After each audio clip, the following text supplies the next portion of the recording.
It's like the Gingers. It's like that is a stereotype of Scottish national identity. And yet it's only a minority of the population. So you're trying to take what people understand and then actually show the wider reality. And people don't always like that.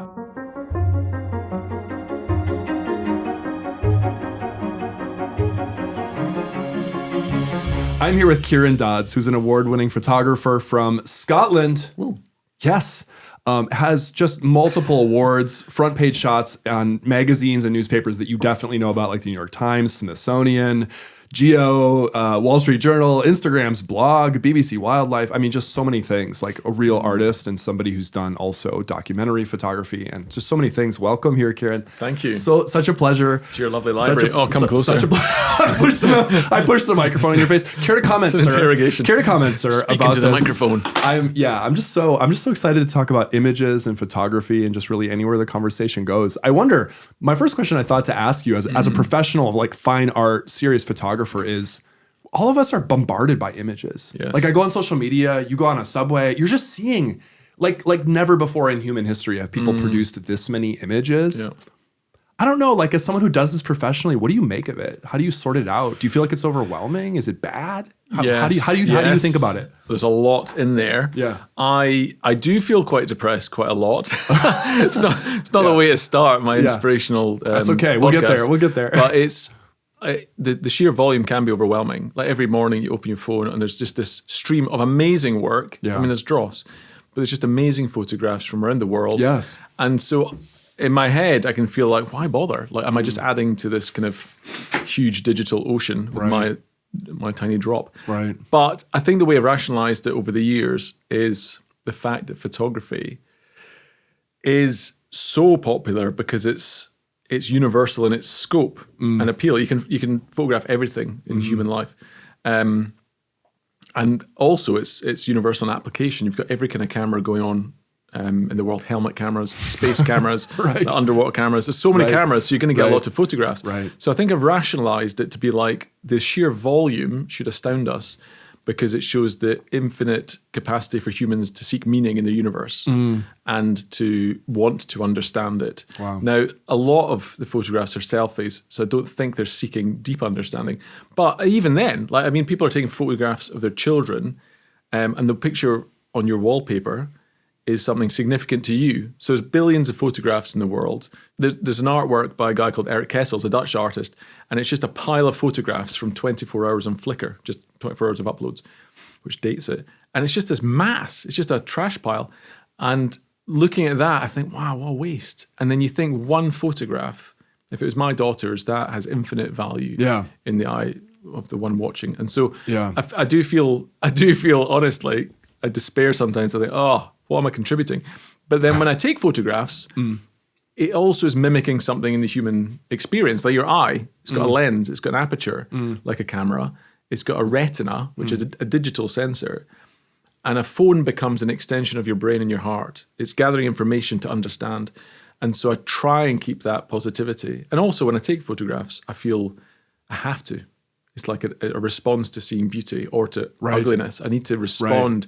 And for me, like some people will write, some people will do some music, but for me it's responding in taking a photograph or making a photograph and trying to process what I'm seeing. What you're saying though, the phone being an extension of your eye, of your heart, that's actually a very affirming, positive way to see the phone and the phone camera. Yeah. Because, I don't know, maybe someone would think, a professional photographer, a real artist, they would see this as just like trash. But really, it's almost like you could say when you open your phone and you start looking at all these pictures, you're seeing people's hearts. Yeah. And you're seeing their desires and their fears and all these things. Yeah. And that's why when people, as they do, take out their phones and say, I've got a picture. They show you, force their pictures on you and you're like, oh, great. But actually, I'm usually happy to because it gives you an insight into the person. Yeah. It shows you if they can take photos or not, but usually it shows you what they value, what they look towards, what they're interested in. So it does reveal the heart. Right. And I think that is, I prefer if they edit it down because they might show me, I don't want to see hundreds of your pictures. Like, show me your pictures, but like, show me 12. Yeah, show me one photo.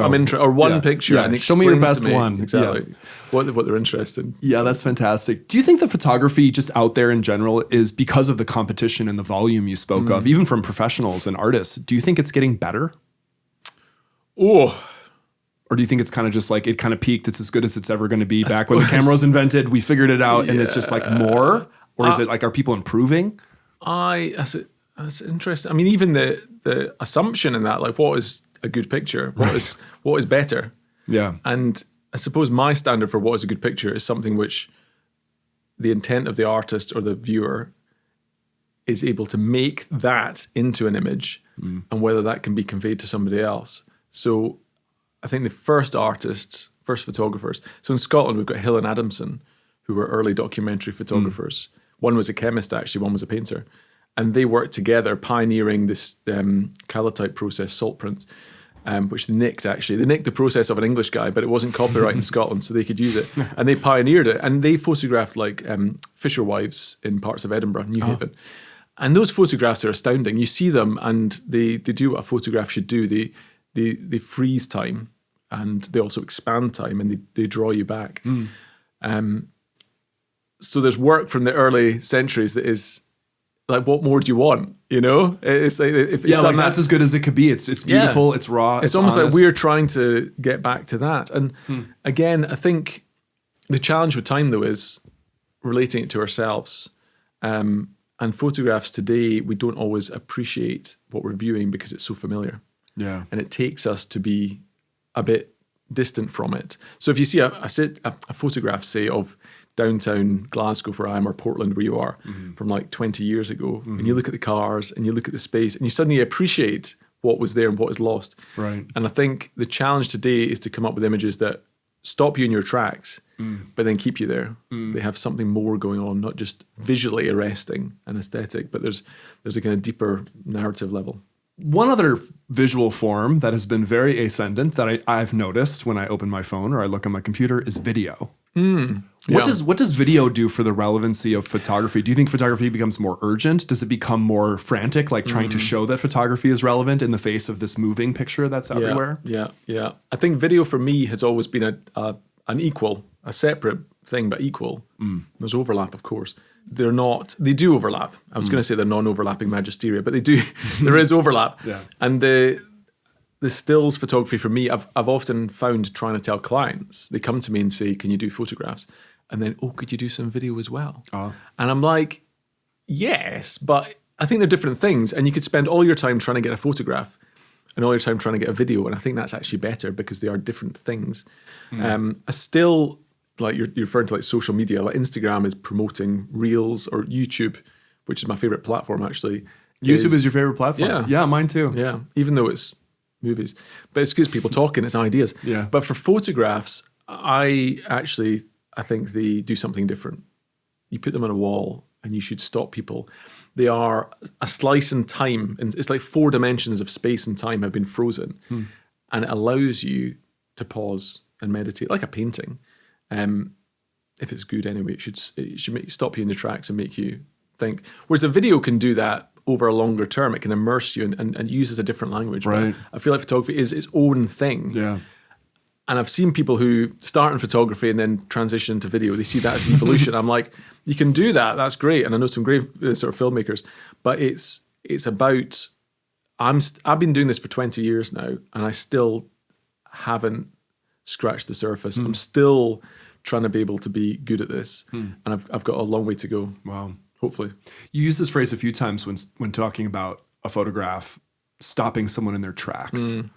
What does that in a photo for you? Or when you've taken a photo that you feel has that effect? Or when you've seen a photo recently that you felt had that effect? Yeah. Can you describe what it had that would make a person stop like that? I think there's 3 elements, I think, to making a good photograph, the perfect photo. The aesthetic has got to look like impactful, but that can vary. That could be like bright colors or brash light, or it could be subtle and intriguing. What the kids call the vibe these days. The vibe, the vibe of the photo, just the overall kind of impression, look, color, vibe, what's happening. Yeah, the feels. So you got the aesthetic, but you've also got the technical aspects. Like they've managed to do something technically interesting, and you're not thinking about the technicalities. Like almost the photographer and the process is removed from it sometimes. But then the third aspect for me anyway is meaning. It's trying to get the narrative into it. And that is what I feel sets apart photojournalism and documentary from somebody who's just taking nice pictures of things. Or at least when that person forces me to look at their photographs, there's a meaning for them in that photograph, but it doesn't communicate. Right. And I think for me, for a photo to have impact, it needs to have a transcendent meaning. It's got to be able to get across to me. Right. It doesn't just communicate to that person, say, this feels nice for me and it's my vibe. It's got to somehow have crossed over into, I understand that now. Right. What's a photo of yours? We could probably even link it below or flash it up on the screen if it's already on the internet, let's say. Like, what's a photo of yours that you think, you'd put that up there and say, this is a photo people have stopped and looked at and said, what is this? What's happening here? Yeah, I think the gingers ones do, because they're quite colourful. Yeah. And ginger hair is intriguing. But I'm actually going to say the other series of pictures that I think have done that are my church forest of Ethiopia pictures. And they are these aerial shots of forests that surround circular church buildings in Ethiopia. Yes, I've seen those photos, yes. And so they, I think, intrigue people because when you see them as a typology, a group, you're like, oh, there's a circular building in all of them. And the forest is different. And for me, I've got one of them as I go into my house on the wall, partly because it was for an exhibition, I've not sold it, but also because I want it. It was an artist proof. And every day I walk past it, and it pleases me because I think it's aesthetic, it looks the part. I managed to overcome technical hurdles to do it. And the meaning to me is significant, but also when I look at the picture, I see different lines where people have walked, or I see a building where somebody lives I hadn't noticed before. So I think there's layers to that. So I think that, and other people have said that. I'm not just saying my photos stop me in my tracks all the time. I put you on the spot to tout your work here. Oh, there's plenty. But I've seen this image. Do you know what picture actually? It's recent. It's a friend actually who's produced a book called Andrew McConnell, and he's done a series on in Kazakhstan where the rockets go into space and then where the capsules return. Yeah. So, and it's Russian astronauts and Americans and Europeans. But in that series, there are so many pictures that astound me because the scenery is so barren. And then you have this futuristic capsule burnt up and smoke. And the whole series, I think, that for me, it's stories like that. It's a story as well that just, they reveal new things to you, but in a way that just, you think, wow, is that real? Yeah.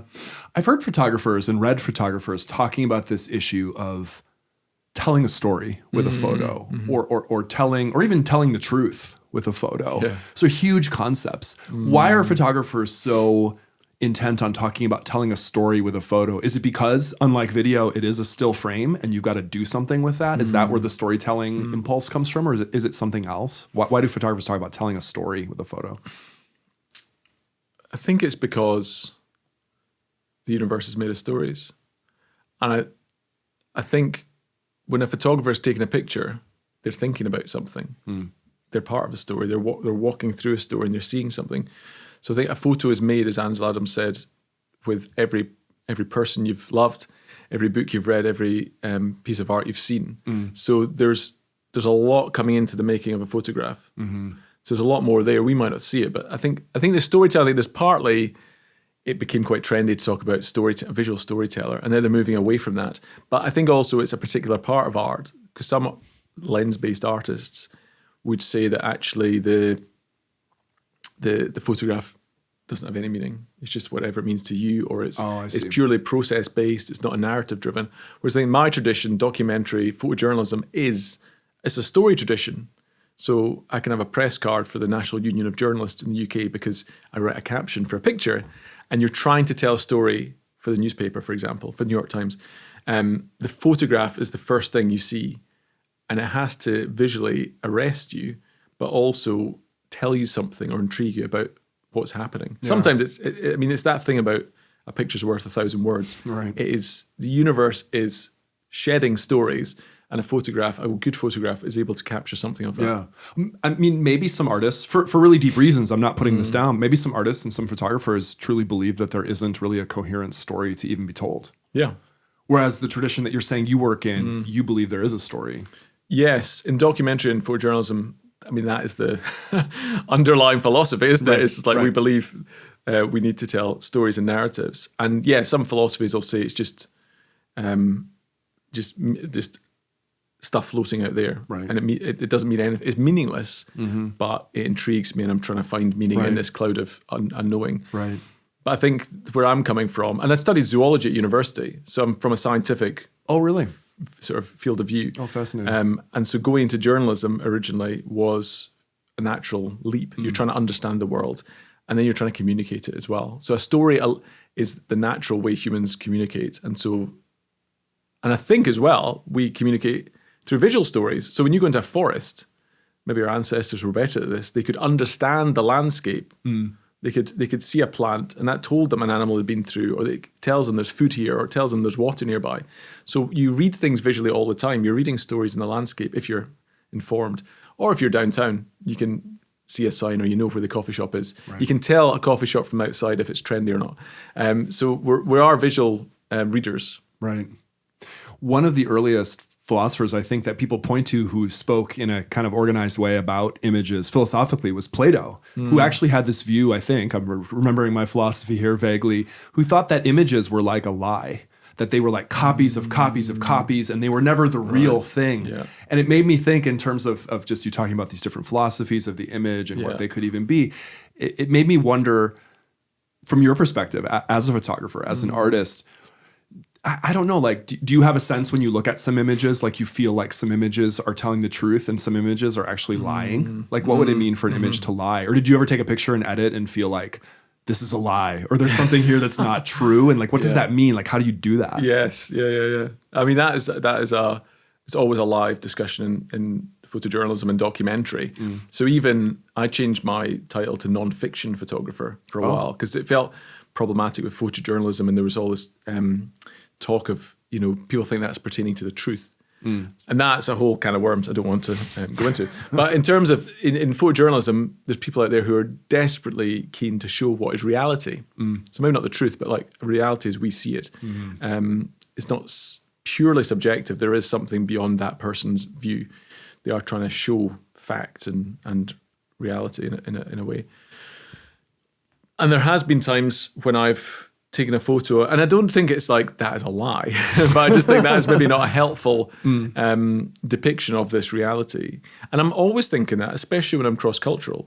Like in Ethiopia, I was always seeing things, and as an outsider, you're like, well, that's interesting, click. Right. And so you're then learning and speaking to people, and you're trying to balance what you're seeing and what you're drawn to with actually, does this fit reality as it is, rather than how I see it? Right. Or taking objects and subjects and people and almost, I don't know, like objectifying them for someone else's gaze who might see it as exotic or strange or think, oh, that's, just weird or maybe arrest someone's attention in the wrong way. Yes, exactly. And it's that thing that really, like, I feel I've succeeded if I've represented something truly as it is, or towards what it should be. So one example I remember was at an exhibition of the church forest work, and there's a picture of a tree. It's like a skeletal tree. It's been hit by lightning, and there's the moon behind it rising. And it's a beautiful walk into the forest that day. And I remember at the exhibition down in Orange County, it was on the wall, and there was this conference we had with scientists and theologians and me and some artists talking about these forests and the sort of role of theology in the landscape. And I remember seeing these three lads from Ethiopia doing selfies. And I was like, guys, what are you doing? Like with the picture? Yeah, they were just like, or taking pictures of themselves. And I was like, guys, what are you doing? This is great.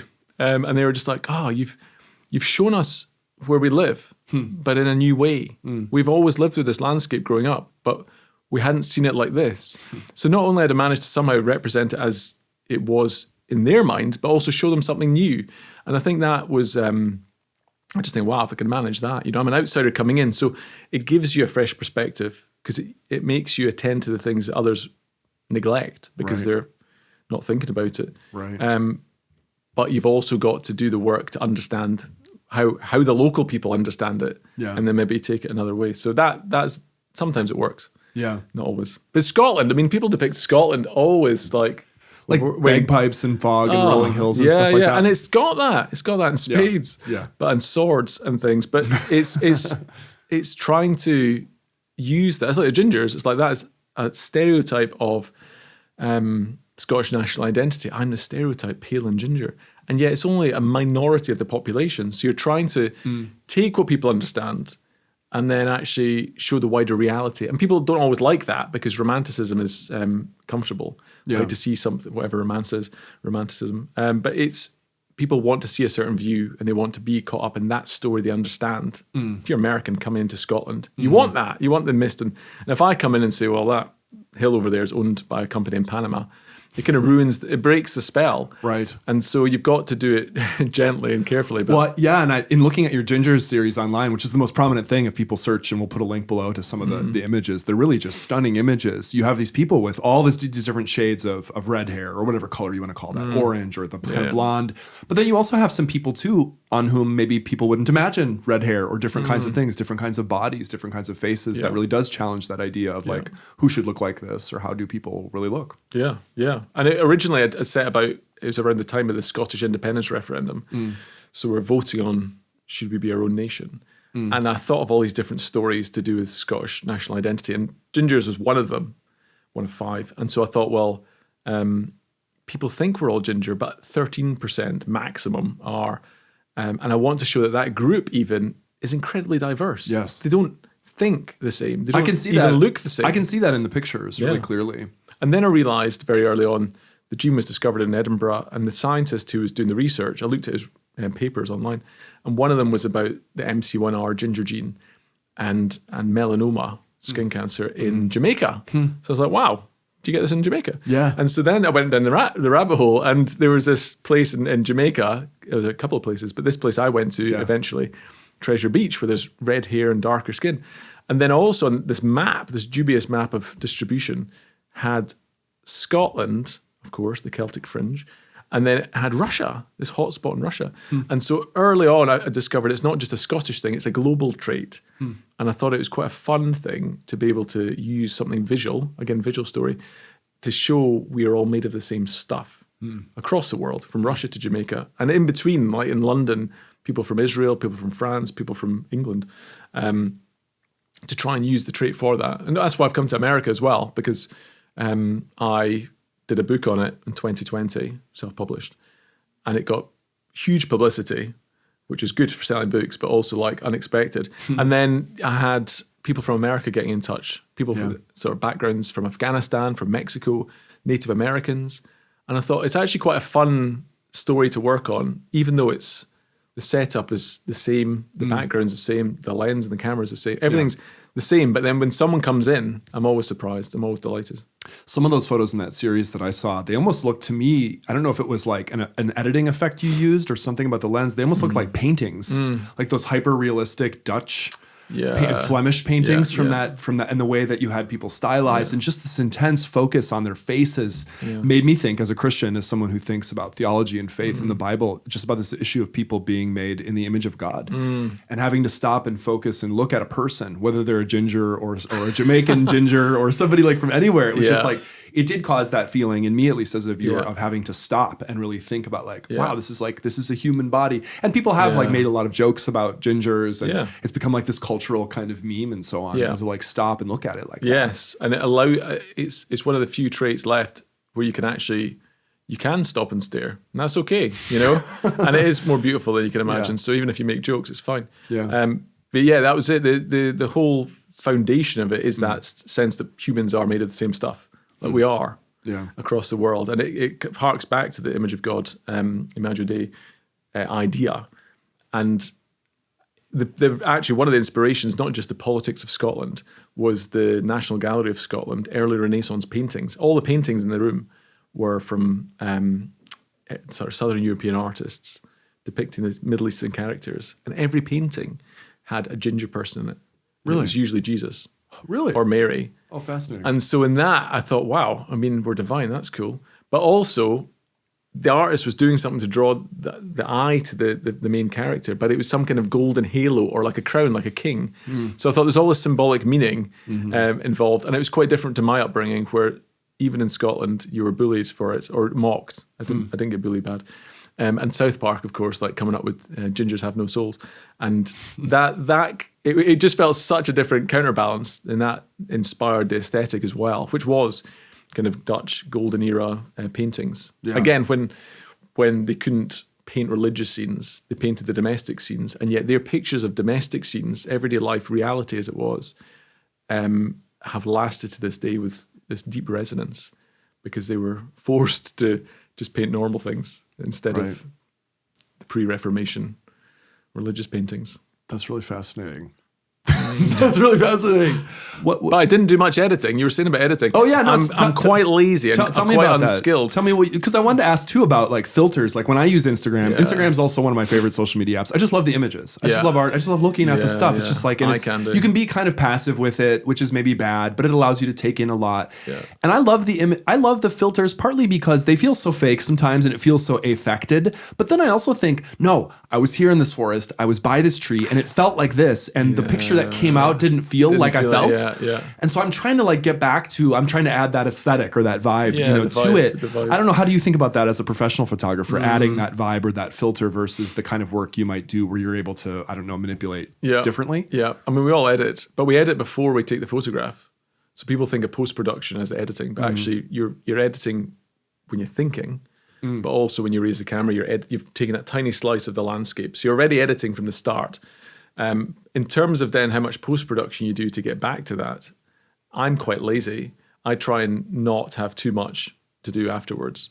So basically, I prefer to do it in camera. So you light it so that when you take it, like it's a workflow thing. Like the more you do beforehand. Yeah. I thought this about seeing professional photographers, how few pictures sometimes they'll take. Whereas I'll pick up a camera and just go, because I'm afraid of not getting the shot. Yeah. Whereas maybe like you've developed a certain kind of confidence, like you know how it's going to look pretty much. Sometimes. I'm still sketching when you take it, so you're kind of working out what you're doing.